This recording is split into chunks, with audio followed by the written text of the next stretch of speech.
Sadhana Namaste. So the world has told us that the new year began January 1st, 2014. And this is not true. In the Aquarian Age, what matters the most is energy. And in terms of energy, the New Year cycle has not begun yet. Life moves in cycles, and you can see this clearly in nature with the seasons. So too do humans also move through cycles of experience. So if you're in the middle of a cycle of experience, a job, for example, it doesn't matter that the mind says it's over and done with. If you try to get another job or quit that job in the middle of this cycle, the universe will block you. So it's over when the energy is completed and not before. So believing that you're in a brand new cycle now, at this time, is like sitting on an airplane and thinking that you're in flight.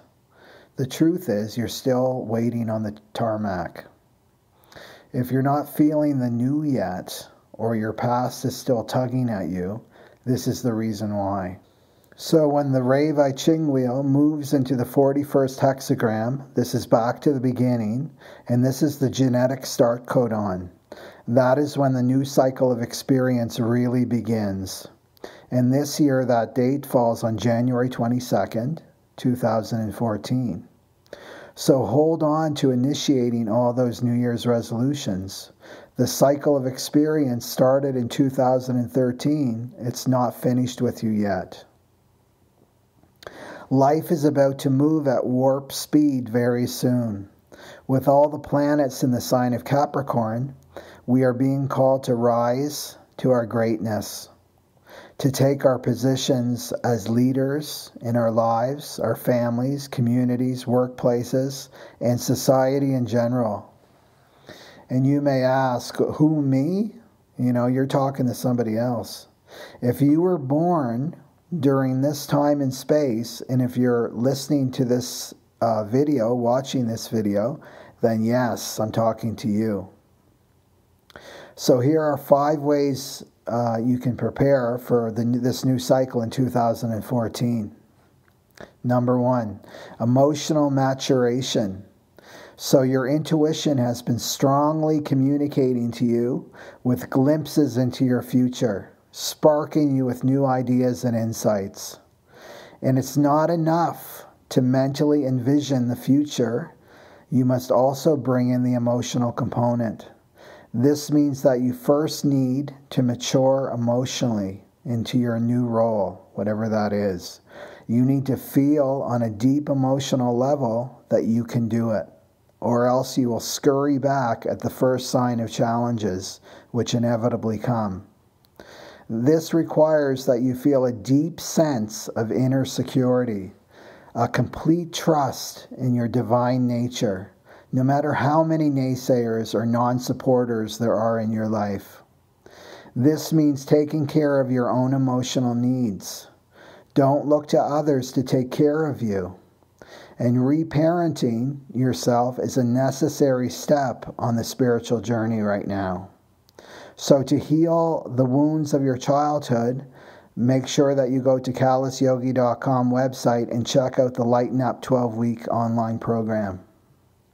Number 2, finish licking your wounds and celebrate.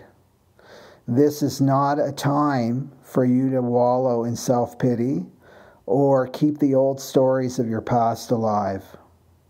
If your mind is turning over stories from your past, it means that there's still some work for you to do. So especially let go of any negativity you're holding on to about other people who have hurt you in the past. Remember, everything that has left you these last couple years, especially in 2013, they've been a humongous blessing for you. So you're now streamlining, and what is left will be aligned with the core of who you are. So what's left will be aligned to the core of who you are, who you really are.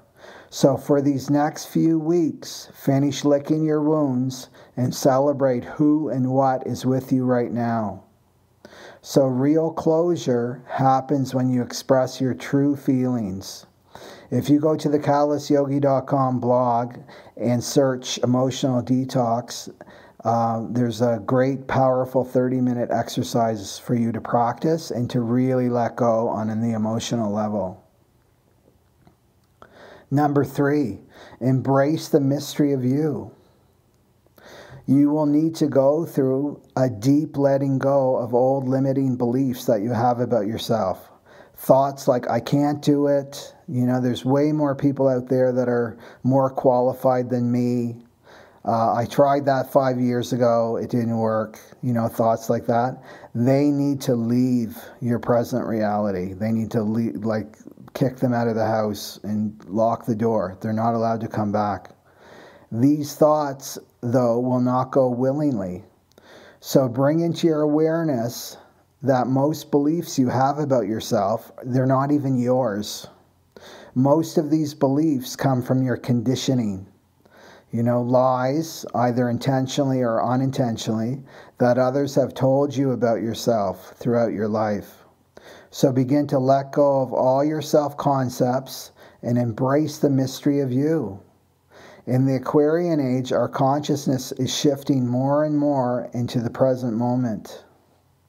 And because of the solar flares and the recent polarity reversal of the sun that just happened, our memories are becoming more and more distant. So you really have to make an effort to even keep your memories alive. This is a good thing, that the memories are going, not that you have to make an effort to bring them back. So if you make a strong intention to let go of all these limiting beliefs, it will be much, much easier than it has been in the past. Okay, the next one, clear the clutter. In the Aquarian Age, we're tapping into our innate genius.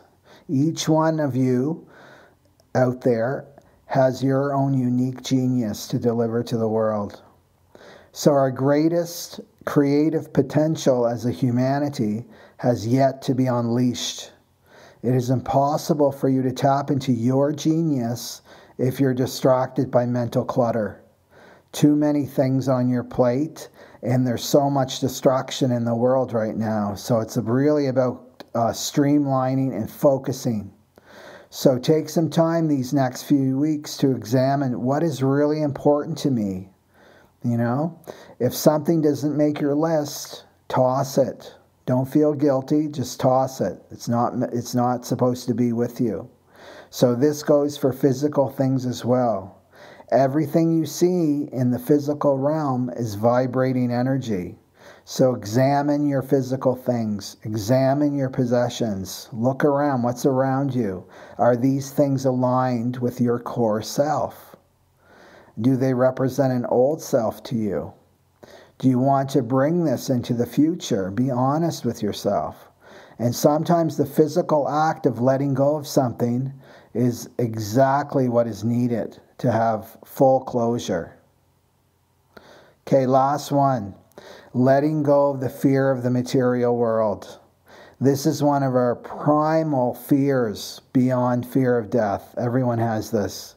Will I be able to survive and take care of my basic needs for me and my family? That's the question on the table. And this fear lives at the cellular level. And this is passed down to us from our ancestors. It's part of the vehicle, the body that you live in. So this fear can create a constant low-level anxiety that keeps you from stepping forward on your purpose. So for example, clinging to that job for one reason only, for the paycheck. So listening to your mind and ego that keeps you focused on the external, right? Running in circles with lots of crazy ideas about how you're not going to feel this deep insecurity if you do this and you do that. So this can be going on at the unconscious level. You may not even be aware of it. This will never work no matter how much wealth, health, or relationships you possess. This feeling of a deep insecurity is part of what it means to be human. And the only way to transcend it is to face your deepest fears, and those come from the unconscious mind. So if you're interested in doing this at a very deep level, check out callusyogi.com, the 8-week program to release your fear of the material world. It's called Money Matters, and it's for the spiritually advanced. Okay, so good luck in the next few weeks preparing for takeoff. We're just heading on a rocket ship, and we're in for quite a ride. So Sat Nam Namaste.